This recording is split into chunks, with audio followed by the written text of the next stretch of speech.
Whether it's a mid-afternoon desire for something sweet or a late-night urge to have a salty snack, cravings are part of the human experience. Have you ever wondered what is happening inside of your body whenever a craving hits? As it turns out, it could be a variety of different things going on. Let's take a little dive into the fascinating world of how our brains and hormones and emotions and energy levels can all influence our cravings. If that sounds good to you, let's go.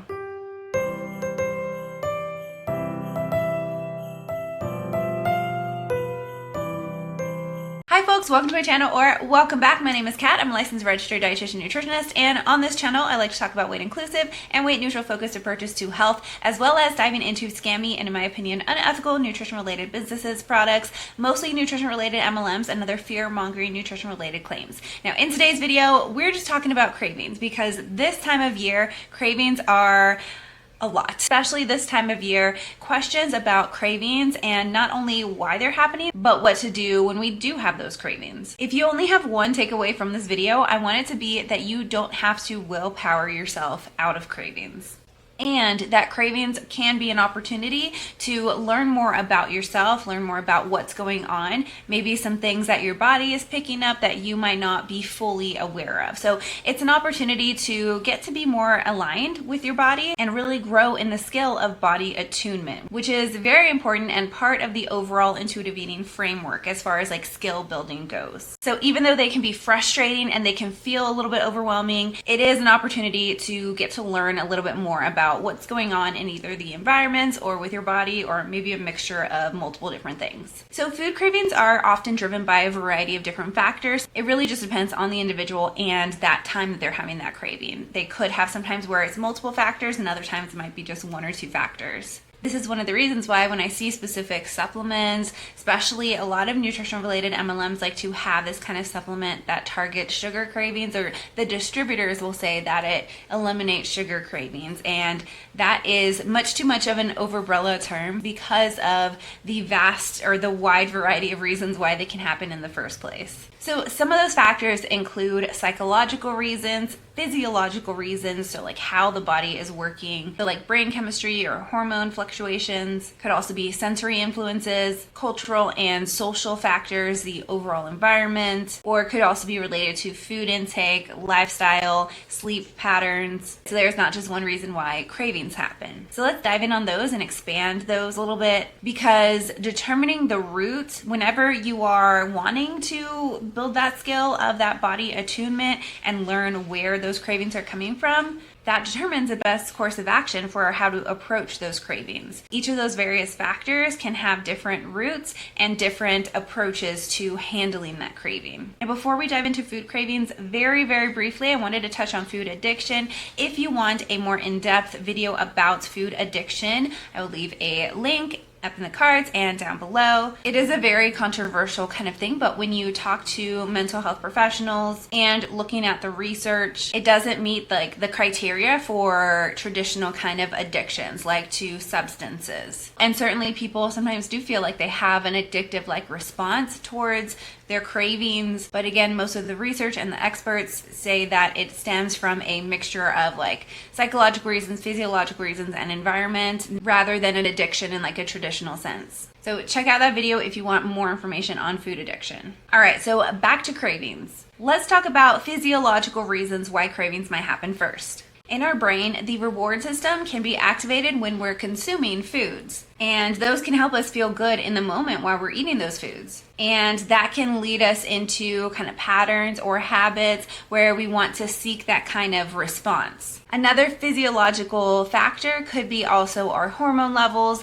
like ghrelin, leptin, and our insulin levels. Ghrelin, you can kind of think of it as a hunger hormone. I remembered it in school by like ghrelin, like your stomach is growling. That's the only way I was able to keep them straight, the difference between ghrelin and leptin. But ghrelin is a hunger hormone, and the job of ghrelin is to send signals that it is time to eat. And how your body receives those signals can be in a variety of different ways. Some people feel like they start to just like think about food more. They might not feel hunger so much in their stomach. And as a side note, there are other ways, more subtle signs of hunger cues. The biggest hunger cue that I see for me that tells me that I'm hungry is that my energy levels start to go down a little bit and my mood kind of goes down a little bit, or I might not be able to like focus on something so much. much. Like my ability to focus goes down a little bit. Those are the subtle signs of hunger that I see first. But back to this, leptin is kind of the opposite. It tells us when we start to feel full. And there are a lot of subtle signs of fullness as well, like your energy start to increase. You maybe stop thinking about food so much while you're eating. Maybe you start being able to think about other things. There are just so many subtle signs where you might not recognize it at first. We're really taking an intentional look at subtle hunger and fullness can bring those more to light. That's kind of a side note, but I just wanted to talk about that really quick. And then insulin, that regulates our blood glucose levels or our blood sugar levels, and changes in any of those hormones can impact cravings as well. Another kind of hormonal relationship to cravings is fluctuations that can happen during a menstrual cycle. Changes in levels of estrogen and progesterone can definitely play a role in food cravings. Now, this is understood to be due to their role on serotonin production, which affects mood and our appetite. And so changes in that second, third order effect kind of thing that impacts cravings or can impact cravings. And in addition to that, pregnancy and the hormones in that also can play a large role in cravings. And also menopause, those shifts in hormones can also impact appetite and cravings. Understanding the fluctuations in hormones in those various kind of circumstances can help us to better understand where those cravings are coming from and recognize that it's not just kind of randomly happening. Now, moving away from more of those physiological reasons, a common belief about cravings is that whatever you're craving means that your body needs that thing, or like it's a signal of nutrient deficiencies. In reality, it's a little bit more complex. It is true that a lack of balance in intake can lead to some cravings. Most cravings aren't a direct connection or a direct indicator of nutrient needs, specific nutrient needs. It can play a factor, but just remember cravings come from a variety of factors, physiological, psychological, even environmental, that we can't just rely on that to say like we are deficient in a specific thing. It's not as simple as a direct correlation to cravings. It would be nice if that was always the case, and while there are times where there might be some connections to that, it's not a like all or nothing kind of thing. All right, so now let's dive into some psychological factors that can influence cravings, because it's not just about what's happening in our bodies, but also in our minds.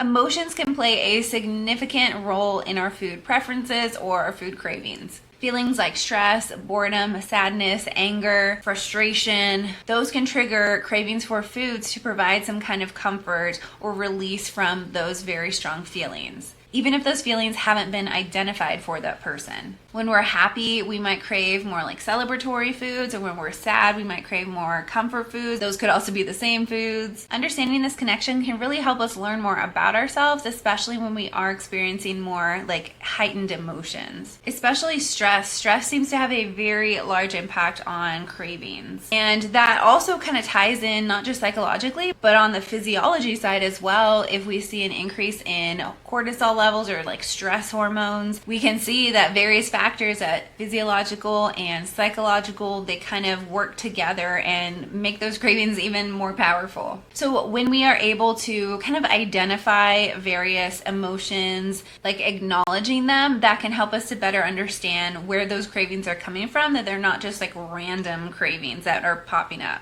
And when we're able to identify those and just be more aware of those, that helps us with the approach or the implementation of what we talk about a lot on this channel, which is approaching food with curiosity, compassion, and context. It all goes back. If you're familiar with my channel and you've heard that curiosity, compassion, and context, that is the overarching kind of goal of what I try to help people to move towards, being able to approach food in curiosity, compassion, and context. Part of that is understanding those emotions or being able to recognize those emotions. And then the next step is how we respond to those. Now this leads into the next sort of area, which is emotional eating and the cravings around that. Now, emotional Emotional eating is the response that is done after experiencing some kind of like stress or frustration. It can be like an emotional eating for more positive reasons, but most of the time it's related to more negative emotions. The main difference though is that it is rooted from emotion and not physical hunger or physical kind of cravings of food because you need to eat.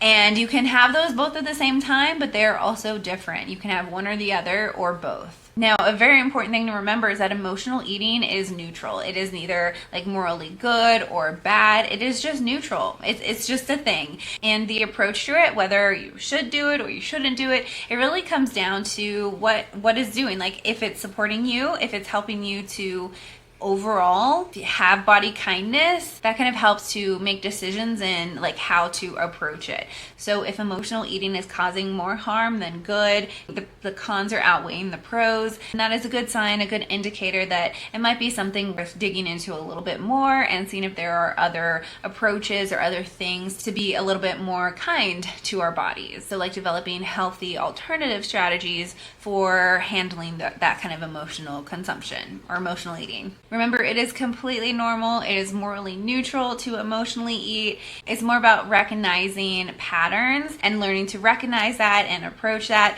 is a really important part of having and building and strengthening that healthy relationship with food. I remember reading or listening to, I think it was a podcast or it was like some kind of special, and it was several years ago on NPR, if I'm not mistaken, but it was a story of a woman who was in New York on September 11th, and that evening she actually went out for ice cream.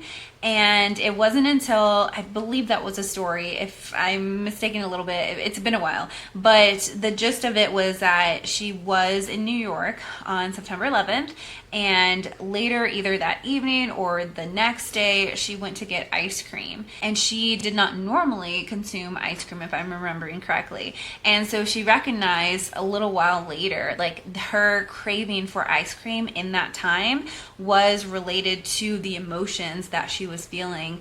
And she had remembered how when she was growing up as a little girl, she would often, I think it was like on the weekends, go to the ice cream shop with her family. And it was just really powerful for her to recognize where that craving, it kind of felt like a random craving, but it really wasn't. And there was a lot of emotion underneath that craving. And in that moment, that provided her a little bit of comfort from experiencing having those feelings that she had. So I just think that it is just fascinating being able to look into our cravings a little bit more and really kind of peel back the layers and discover where they're coming from. Now, sensory experiences or influences can also play a role in food cravings. The sight of foods or the smell of foods, that can play a huge role, even in the absence of true physical hunger. Our senses are tied to our reward system, and so sometimes even just smelling something that just smells amazing, like a delicious dish or coffee or like a bakery, that can surely lead to cravings, at least for me. And also memories can trigger those kind of cravings too. Like if you smell something and then have good memories around it, that can trigger a craving. And sometimes people find that even those smells can help with the satisfaction of cravings too. So like if they're craving something sweet, they might find that smelling or having this really delicious smelling candle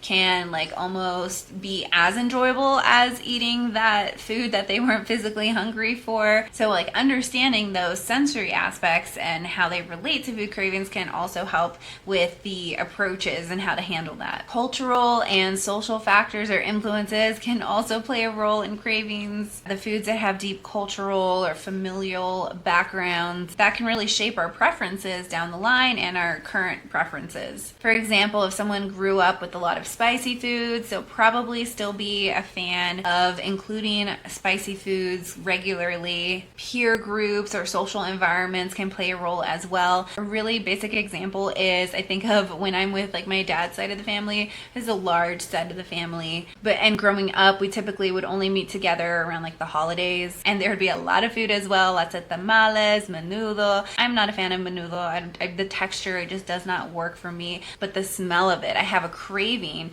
for that kind of smell, and I want some of the other foods and just the whole spread of food. And something like that, depending on the person, that can really help to just kind of bring more mindfulness into the appreciation even of cultural foods and just the diverse intake preferences. Now, another big reason for cravings, one of the biggest reasons for cravings, is overall normal intake, like someone's dietary intake and just their lifestyle in general. People who adhere to very restrictive diets, they often experience kind of the opposite, that pendulum swing, the restrict, binge, restrict, craving kind of cycle. A lot of times people find that when they aren't allowed to eat certain foods, that's when they want to have those certain foods. That's when the cravings start to pop up. Oftentimes for a lot of people, we want what we can't have. Even unintentional kind of restriction, like irregular hunger patterns, that can be a form of restriction, even if not intentional. That can also increase cravings. Even if the person is eating enough, like energy-wise, caloric-wise, if they're not eating enough carbohydrates, for example, that can also increase cravings because carbohydrates are the body's primary energy source. And so that's another reason why I practice the way I practice, and I don't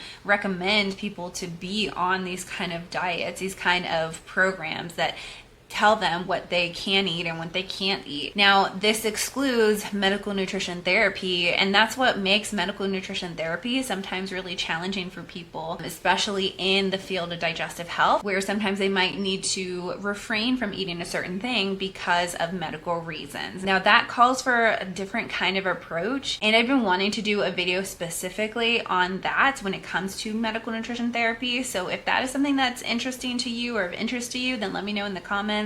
But that is not the kind of restriction that I'm talking about and the kind of like dietary intake that I'm talking about. All right, so let's talk about some strategies in approaching food cravings. I recently made an Instagram reel about cravings, and so I'll just play it right here. These are questions that can be helpful for understanding where that craving's coming from. Here are a few questions to ask yourself if you are frustrated with sugar cravings. Let's go. Before we get into that, sugar cravings can be for a variety of reasons and really allow us an opportunity to learn more about ourselves and make the most informed choices. Remember that it's not inherently a bad thing to crave sweets. It's neutral, and bringing some curiosity into play can help with body attunement, which is beneficial for long-term health supporting habits. So it could be related to some physiological reasons. So one question is, am I eating enough throughout the day? Did I eat enough in my last meal? Did I have a savory meal, and do I just want something sweet to round it out? Did I get enough sleep? Did I skip breakfast or another meal? Did I get enough protein at my last meal? Did I skip carbs or eat too little carbs at my last meal? Did I undereat before working out? Did I undereat after working out?